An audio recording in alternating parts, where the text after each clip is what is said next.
I wore a pair of shoes exactly twice last spring. Beautiful in the box. By the second block, my toes were on fire, and I spent the afternoon hunting for a bench. That box is still in my closet, accusing me. Then I watched women my age in Paris cross cobblestones all day without flinching, and I understood what I'd been buying wrong. They own 7 shoes. Subscribe, and you'll never buy a beautiful one you can't walk in again.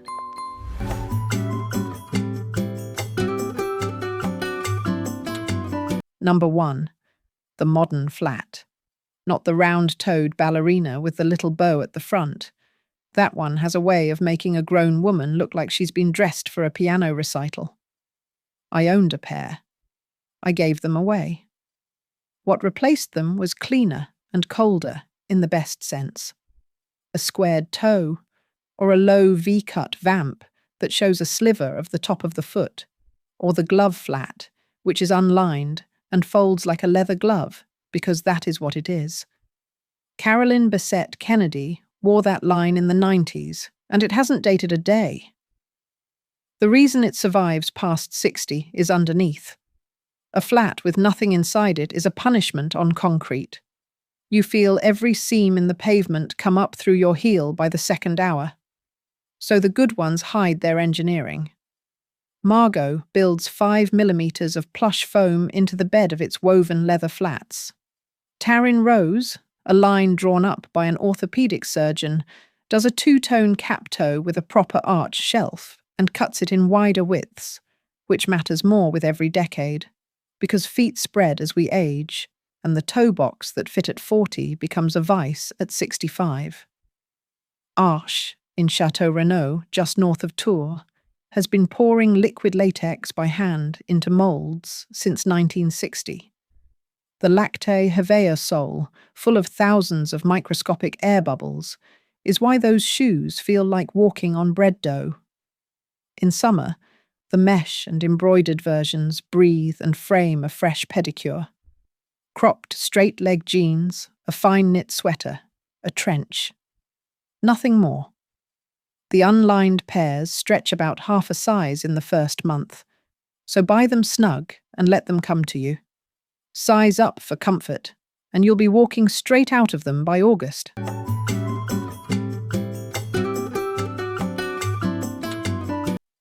Number 2. The penny loafer.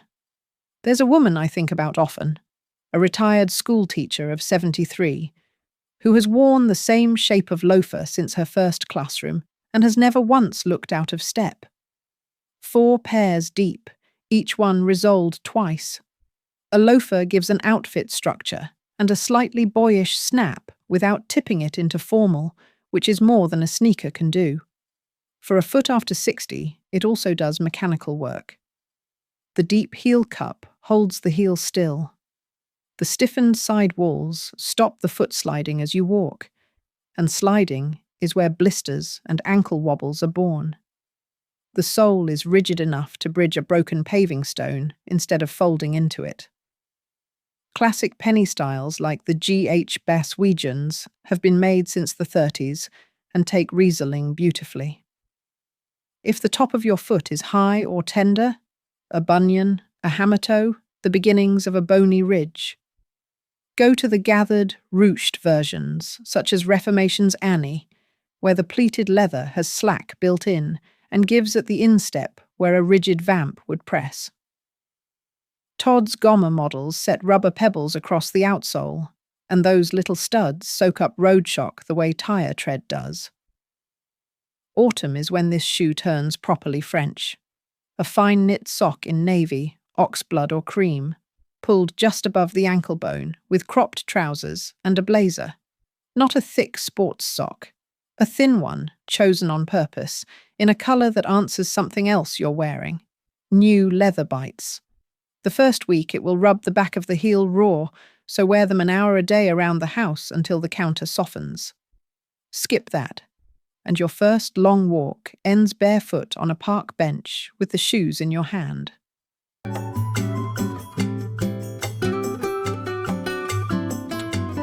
Number 3.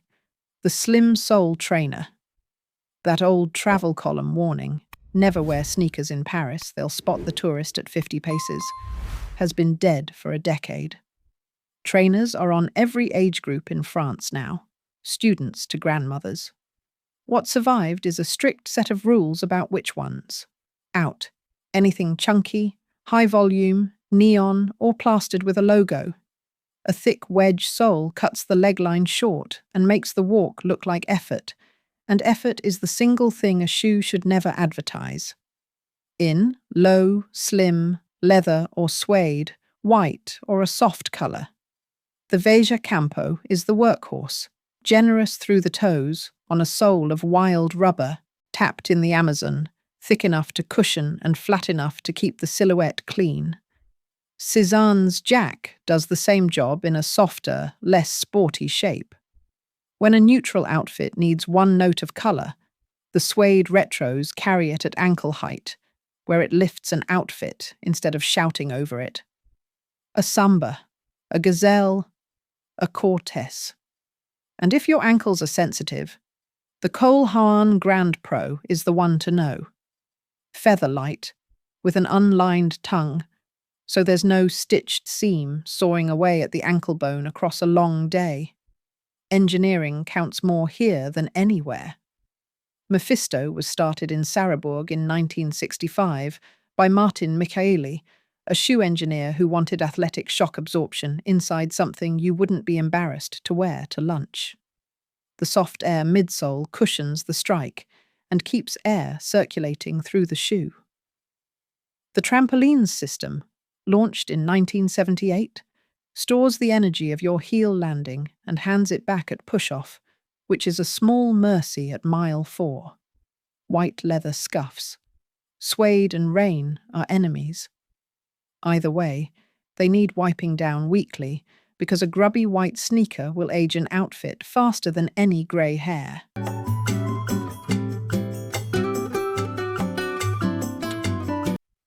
Number 4. The slingback.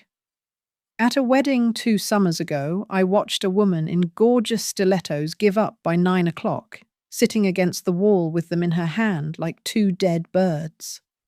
Her aunt, comfortably past 70, was still dancing, in a squared toe kitten heel about 3 centimetres high. 3 to 5 centimetres is the entire range a French woman keeps after 60, and it isn't a concession. It's a calculation. That much lift tips the pelvis, straightens the back, and lengthens the leg enough to change the line of a dress. Go past 5 and body weight shifts forward onto the ball of the foot, where the fat pad thins with age, and cobblestones begin behaving like a field of small traps. What earns the slingback its place is behind the heel. The elasticated strap anchors the foot, so there's no gripping with the toes, no clenching, none of the shuffle a backless mule forces on you, while the open heel keeps the shoe looking light instead of solemn. The Sam Edelman Bianca, the Aida Camilla with its retro vamp, the 2-tone Chanel, one idea in 3 accents. Pointed or gently squared at the toe, cut low across the vamp. Wear them with cropped straight-leg jeans, a midi dress, fluid linen trousers, 1 piece of gold, and don't match them to your bag. Burgundy slingbacks with a navy bag, a cognac bag over chocolate loafers. Related tones rather than identical ones, because a matched set looks planned, and planned is the opposite of everything this wardrobe is doing. The strap is the weak point. On a narrow heel, it creeps down, and you spend the night reaching back for it. Stand up in the shop, take 15 steps, and if it slips, once it will slip all evening.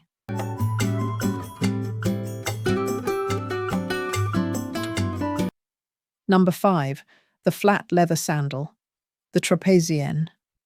Mine hurt. For 3 days, I was sure I'd wasted my money. Stiff straps. A sole with no give, a red line across the top of my foot by every afternoon. Then, somewhere in the 2nd week, the leather stopped arguing and took the shape of my foot, and I've never owned anything more comfortable in July. That is the design working, not failing. The Rondini family has been cutting these by hand in Saint-Tropez since 1927. K. Jacques since 1933. The straps are support-low leather from the Degerman tannery in Alsace. The insoles are vegetable tanned at the Garat tannery in the Basque country. The outsoles are stitched, not glued, from leather cured at the Bastin tanneries in Haute-Vienne by an extra slow tanning process that leaves the fibres dense enough to wear down across seasons rather than months. No glue means no trapped heat, which in a Mediterranean August is not a small detail. And because the insole is bare leather rather than moulded foam, it takes an impression of your arch, your bones, your particular way of standing, and holds it. A 4-summer-old pair fits you better than anything sold new. What a French woman past 60 steps around is the opposite species. The chunky sandal with 4 buckles and a moulded footbed, marketed as comfort. It's comfortable the way a hospital chair is comfortable. Flat leather straps on bare feet, white linen trousers, a printed silk set, a woven bag, the whole formula, and it carries you from a market at 8 in the morning to dinner at 9. Know what you're buying, though. A leather, sole is thin. 10 hours on hot city pavement, and it gives you nothing back. These belong to holidays, stone terraces, and sand, not to 11 miles of concrete.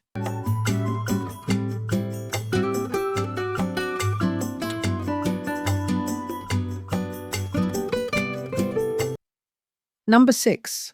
The boot. Ankle height for daily life, knee-high when the cold sets in. Winter is where footwear decisions become visible, because the shoe is on the foot for 6 months instead of 6 weeks. A cousin of mine destroyed a pair of grey suede ankle boots in a single November, walking to a bus stop in drizzle. She'd bought them in a shop with a marble floor. Waterproof lines exist for that exact reason. Blondo, aquatalia, treated leathers, and sealed seams that let you walk in rain without watching the sky the entire way. The everyday shape is a flat Chelsea or a low block-heeled ankle boot. Elastic gussets, nothing to fasten. A heel of about 4 centimetres spreading weight across the foot rather than spiking it into one point. Carrel's Estime is the reference. A squared toe with long seams running forward that narrow the foot and lengthen the leg. On construction, Paraboot has been in Izeau at the foot of the Alps since 1908 and is one of the last shoemakers moulding its own rubber outsoles in-house, mixing compounds for grip on whetstone. Its Norwegian stitching runs 2 visible seams through a thick welt, binding upper to insole to outsole and sealing the boot waterproof as high as the eyelets. A boot built that way gets repaired, never replaced. If ankles swell by evening, or a bunion rules out a rigid shaft, Clergery's stretch leather answers it. A wafer of lambskin fused to an elastic backing, so the shaft moulds around the ankle and springs back instead of bagging out. Knee-highs come from the equestrian family, Massimo Dutti's, St. Laurent's Julia, worn with slim or straight denim tucked inside. The tall shaft braces the calf and blocks wind at the one place a coat can't reach. Try them sitting down, though. A shaft that gapes at the calf looks borrowed.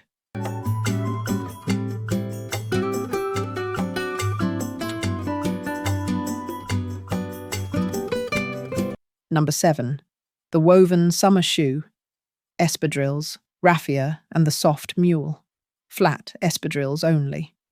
The high wedge version, the one with ribbons lacing up the calf, stacks an unstable platform under the heel with nothing steadying the ankle, and one uneven curb is all it takes. The traditional flat kind, hand-stitched in the Basque country and northern Spain, sets the foot straight onto braided jute under canvas, and weighs almost nothing in a suitcase. They also wear out, and this is where the French habit parts company with ours. At the end of August, they go to the cordonnier du coin, the corner cobbler, who replaces the sole for the price of 2 coffees, and the same pair walks out again the following June, uppers now moulded to the foot. Sandals go to him, boots go to him. It's a relationship rather than an errand, and it's how a wardrobe of 8 pairs outlasts a wardrobe of 40. Raffia is the other warm-weather texture. Robert Clergerie pioneered it in footwear using raffia farinifera, fibre stripped from Madagascar palm leaves and hand-woven by Moroccan artisans into loafers and slides. Woven fibre has natural stretch, so it widens where your foot is widest and stays put where it isn't, which is why it can be worn barefoot half a day without a hot spot. Then there's the shoe for days between seasons. The soft mule, Reformation's Inez, Margot's Clara, suede or leather, closed over the toes, open at the back, with the polish of a proper flat and the effort of a slipper.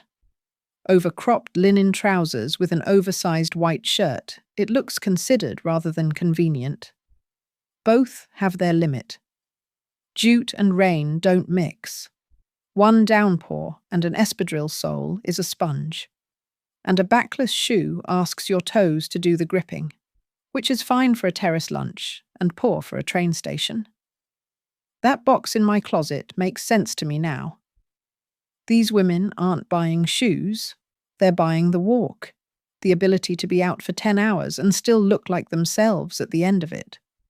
Comfort stopped being the compromise and became the point, and elegance simply followed it home. Buy the walk, and the rest of the wardrobe arranges itself around you. Subscribe, and I'll have the next one waiting.